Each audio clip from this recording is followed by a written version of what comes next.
Okay, this is a 2001 Triumph Bonneville. Straight up.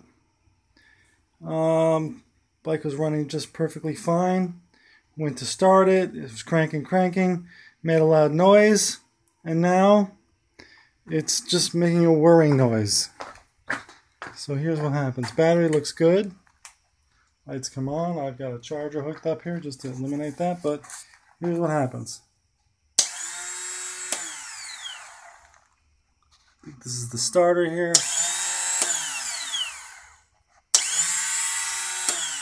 Starter seems to be making noise. Solenoid seems to be clicking. Can't really see that. But that's it.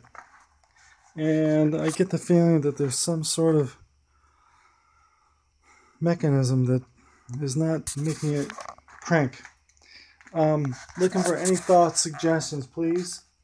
I seem to be a little in the dark on this. It's been fine, literally, it's been fine in 1 minute. Now I got this and I'm off the road. Thank you. Any advice? Thanks.